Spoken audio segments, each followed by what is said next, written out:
പിതാവിൻ്റെയും പുത്രൻ്റെയും പരിശുദ്ധാത്മാവിൻ്റെയും നാമത്തിൽ ആമേൻ. എൻ്റെ പ്രിയപ്പെട്ടവരെ, ഇന്ന് ജനുവരി മാസം 3-ാം തീയതി വെള്ളിയാഴ്ച. എല്ലാവർക്കും കൃപാസനത്തിൽ നിന്ന് പരിശുദ്ധമ്മയുടെ നാമത്തിലെ സ്നേഹവന്ദനം. നമുക്ക് പ്രാർത്ഥിക്കാം. അമ്മേ പരിശുദ്ധ അമ്മേ, അമ്മേ പരിശുദ്ധമ്മേ, ദേവമാതാവേ, ദൈവമാതാവേ, അന്ന് അങ്ങ് കൃപാസനത്തിൽ പ്രത്യക്ഷപ്പെട്ട് വരാൻ പോകുന്ന മഹാദുരന്തത്തിൽ നിന്ന് രക്ഷപ്പെടാനും എല്ലാവർക്കും വേണ്ടി പ്രാർത്ഥിക്കുവാനും ആവശ്യപ്പെട്ടിട്ട് 20 വർഷം തികയുന്ന ഈ വേളയിൽ കൃപാസനത്തിലൂടെ ഞങ്ങൾക്കും ഈ ദേശത്തിനും അങ്ങ് മധ്യസ്ഥം തേടി തന്ന എല്ലാ അനുഗ്രഹങ്ങൾക്കും കൃപകൾക്കും ഞങ്ങളിപ്പോൾ ഹൃദയം നിറഞ്ഞ നന്ദി പറയുന്നു. പരിശുദ്ധമ്മേ, ജപമാല മാതാവേ, സകല കൃപാസനം പ്രാർത്ഥനയോടും ചേർത്ത് ഞങ്ങളിപ്പോൾ പ്രാർത്ഥിക്കുന്ന ഈ കുടുംബത്തിന്റെ പ്രത്യേക നിയോഗം. പ്രാർത്ഥന ആവശ്യങ്ങൾ പറയുക. ഇന്നത്തെ പ്രാർത്ഥന ആവശ്യം: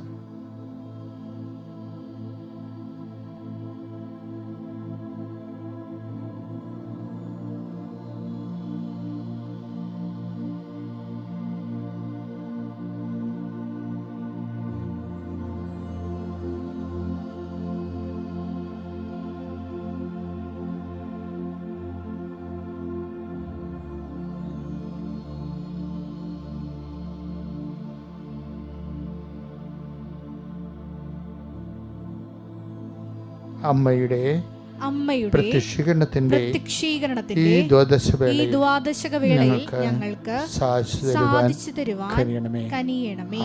വിശ്വാസ പ്രമാണം. സർവശക്തനായ പിതാവും ആകാശത്തിന്റെയും ഭൂമിയുടെയും സൃഷ്ടാവുമായ ദൈവത്തിൽ ഞാൻ വിശ്വസിക്കുന്നു. അവിടുത്തെ ഏകപുത്രനും ഞങ്ങളുടെ കർത്താവുമായ ഈശോമിശിഹായിലും ഞാൻ വിശ്വസിക്കുന്നു.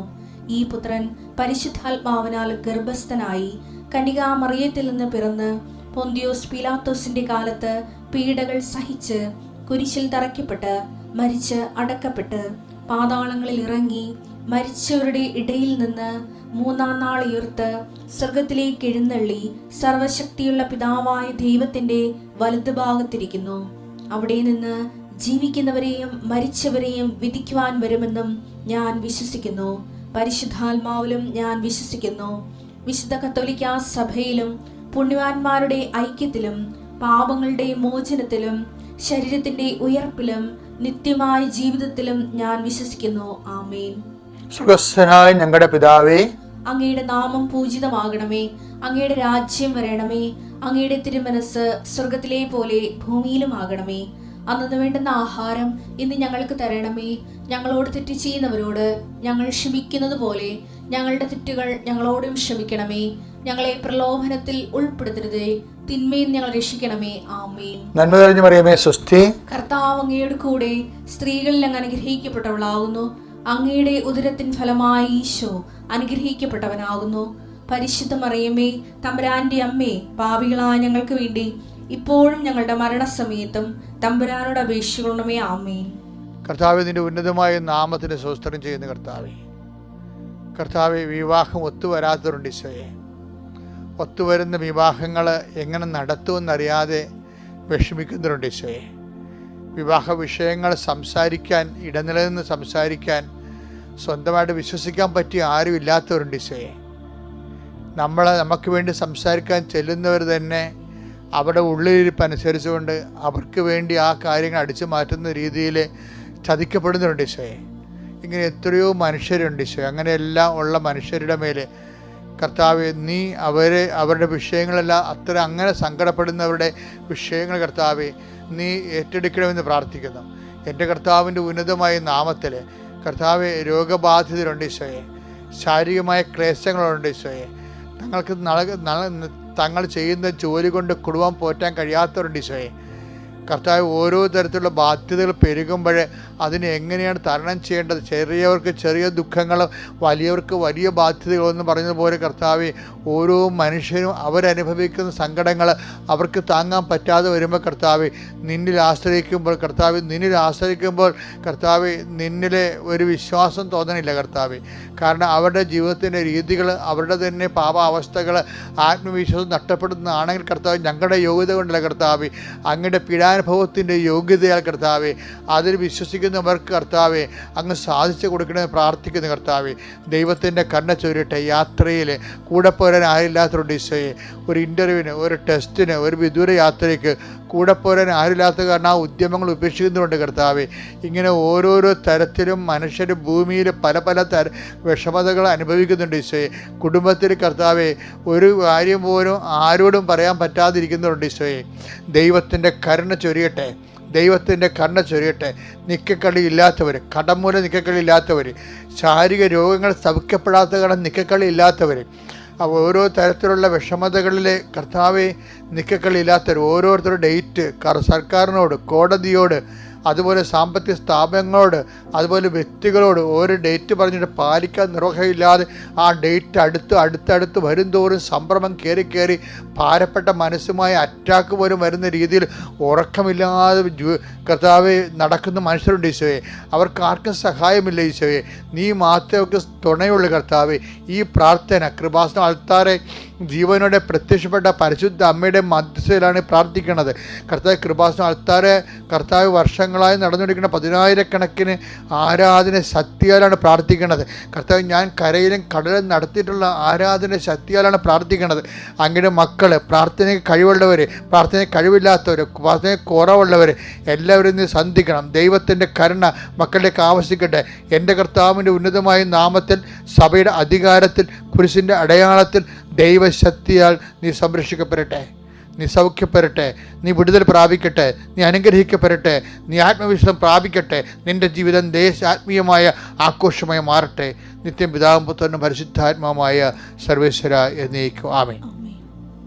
എൻ്റെ പ്രിയപ്പെട്ടവരെ, നമ്മൾ ഇന്നത്തെ വചനം നമ്മൾ വായിക്കുന്നത് ഹോശേയ 11:7.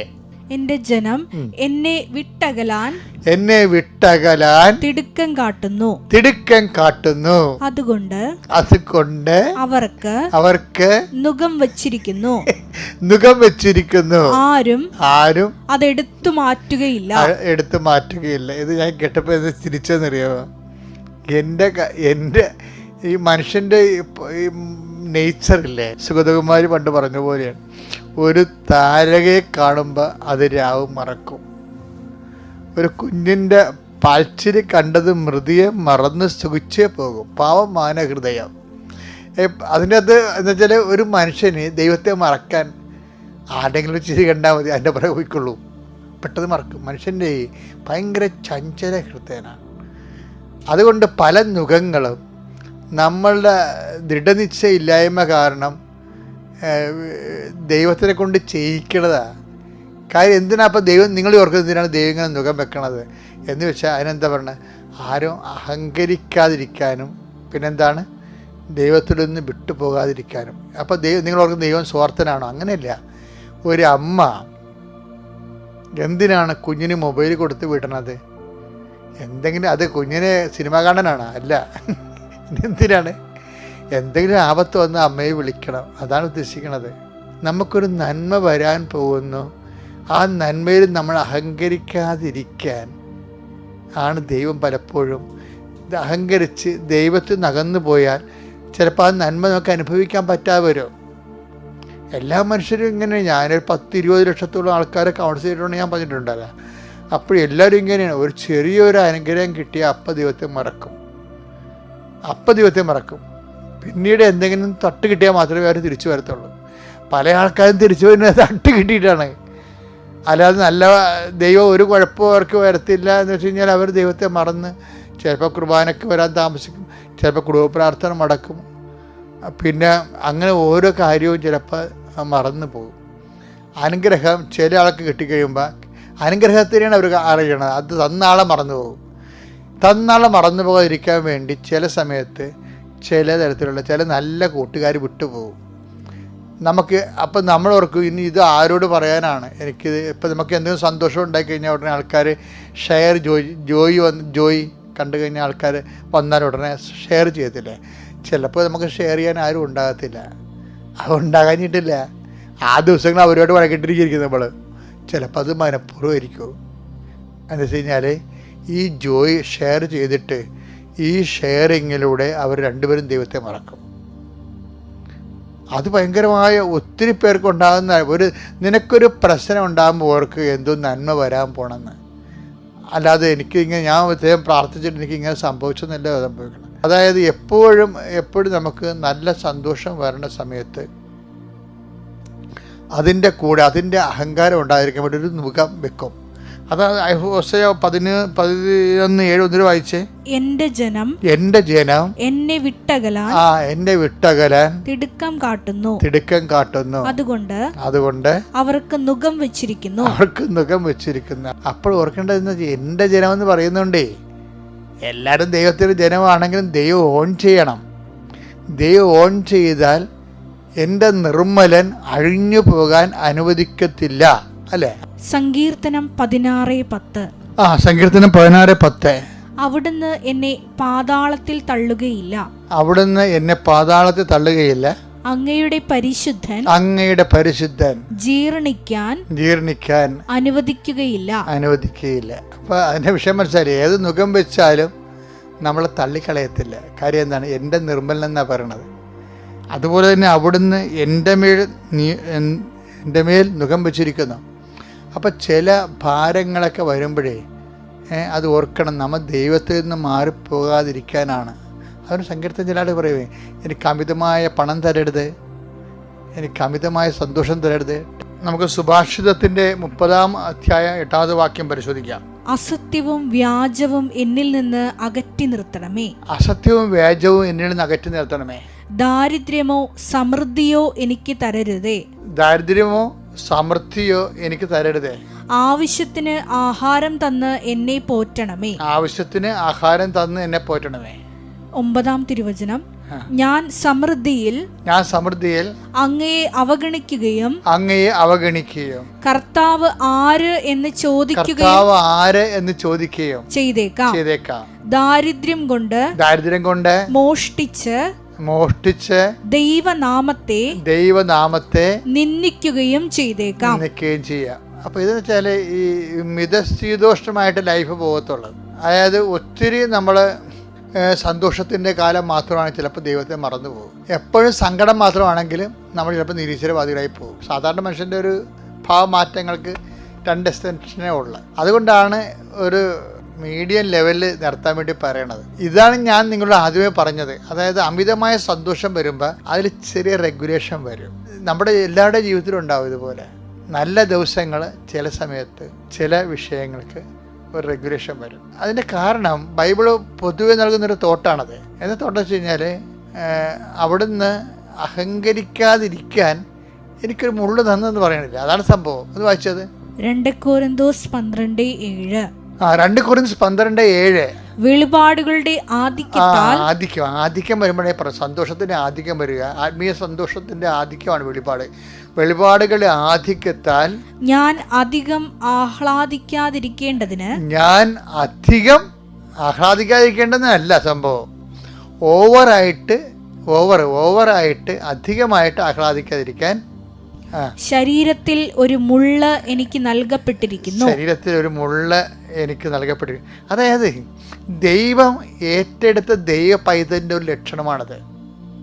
അത് ഇപ്പം എനിക്ക് കിഡ്നിയുടെ രോഗമില്ലേ, അപ്പോൾ അപ്പോൾ നിങ്ങൾ ഓർക്കും ഞാൻ 24 hours കർത്താവിൻ്റെ ജോലി ചെയ്യുന്ന ആളല്ലേ, അപ്പോൾ ദൈവം എന്നെ ഫ്രീ ആക്കി നിർത്തത്തില്ല. അപ്പോൾ നിങ്ങൾ ആൾക്കാർക്ക് വിവരമില്ലാത്തമാർ ചോദിക്കും, ഇത്രയും കഷ്ടപ്പെട്ട് ദൈവത്തിന് വേണ്ടി വിവരം ചെയ്തിട്ട് അങ്ങേർക്ക് ഭയങ്കര കുറിച്ചാണല്ലോ. അതല്ല സംഭവം. അതായത് സോഡിയം എപ്പോഴും ഇങ്ങനെ ഓപ്പണായിട്ട് വെക്കത്തില്ല, അതിങ്ങനെ മണ്ണെണ്ണയിലിട്ട് വെക്കും. അല്ലേ? നമ്മളെ കെമിസ്ട്രിയുടെ പഠനശാലയൊക്കെ പണ്ട് എന്നെ പഠിപ്പിച്ച പപ്പിയാ സാറ് ഇതൊക്കെ സോഡിയം കാണിക്കുമായിരുന്നു.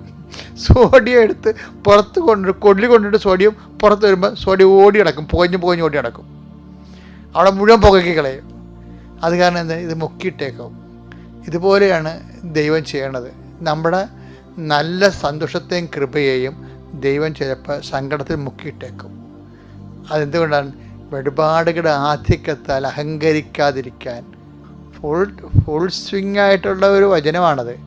അതായത് അവിടുന്ന് മരുഭൂമിയിലൂടെ 8:3 നിയമാവർത്തനം 8:3 അവിടുന്ന് നിങ്ങളെ എളിമപ്പെടുത്തുകയും അതെ കണ്ട, അതാണ് സംഭവം. വിശപ്പറിയാൻ വിടുകയും നിങ്ങൾക്കും നിങ്ങളുടെ പിതാക്കന്മാർക്കും അപരിചിതമായിരുന്ന മന്ന കൊണ്ട് നിങ്ങളെ സംതൃപ്തരാക്കുകയും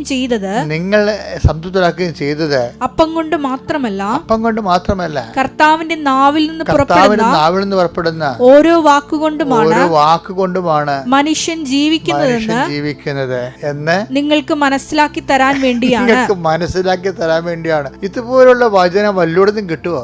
അതായത് നമ്മൾ അമിതമായി സന്തോഷിക്കാതിരിക്കാനും ഈ സന്തോഷം, അല്ലെങ്കിൽ ഇപ്പം നീ ഒരു സിനിമ നിർമ്മിതാവാണ്, അല്ലെങ്കിൽ നീ ഒരു സിനിമ ഡയറക്ടറാണ്, അപ്പോഴും വചനം അപ്പം അമിതമായ സന്തോഷം ഉണ്ടാവും. കാര്യം നിന്നേക്കാൾ സീനിയറായിട്ട് വന്ന ആൾക്കാർക്ക് ഒരു അവാർഡ് കിട്ടിയിട്ടില്ല, നിനക്ക് കിട്ടിയെന്ന് വിചാരിച്ചോ? ഇതിൻ്റെയൊക്കെ പഠനകാലങ്ങൾക്കെല്ലാം ഉണ്ടാകുന്നത്. അപ്പോൾ എന്നാ പറ്റും? അപ്പോൾ അതുകൊണ്ട് സന്തോഷം ഉണ്ടാകുമ്പോൾ കർത്താവ് പറയും എന്താണ്? ഈ സന്തോഷം കൊണ്ട് മാത്രമല്ല മനുഷ്യൻ ജീവിക്കണമെന്ന് പറയും. മാത്രമല്ല, അതാണ് വിഷയം. മാത്രമല്ല ജീവിക്കണത്. ഇപ്പോൾ നിനക്ക് പഠനത്തിൽ റാങ്ക് കിട്ടി, സാഹിത്യം എഴുതുമ്പോൾ നിനക്ക് അവാർഡ് കിട്ടി. അപ്പോൾ കർത്താവ് പറയും ഈ അവാർഡിൻ്റെ സന്തോഷം മാത്രമല്ല മനുഷ്യൻ ജീവിക്കുന്നത്. എന്താണ്? തൻ്റെ വായിൽ നിന്ന് വീഴുന്ന ഓരോ വചനം കൊണ്ടാണ്. അപ്പം തന്നെ ഷിഫ്റ്റ് ചെയ്ത് ദൈവത്തിൻ്റെ വചനത്തിലേക്ക് നമ്മൾ മാറ്റുകയാണ്. എല്ലാവരെയും മാറ്റത്തൊന്നുമില്ല, താൻ നിശ്ചയിച്ചുറപ്പിച്ച് മുൻകൂട്ടി വിളിച്ച് തിരഞ്ഞെടുത്ത ആൾക്കാരെ. അപ്പം അങ്ങനെ വരുമ്പോൾ ആധ്യാത്മിക മേഖല വ്യാപരിക്കുകയും ഭക്തിയുടെയും പ്രാർത്ഥനയുടെയും വിശ്വാസത്തിൻ്റെയും സുവിശേഷ ജീവിത രീതി അനുഷ്ഠിക്കുന്നവർക്ക് എന്തെങ്കിലും ക്ലേശങ്ങൾ വരുമ്പോൾ നിങ്ങൾ ഓർക്കുക, നിങ്ങളെ കർത്താവ് തന്നെയാണ് നയിച്ചുകൊണ്ടിരിക്കുന്നത്. You are guided by the spirit. Thank you.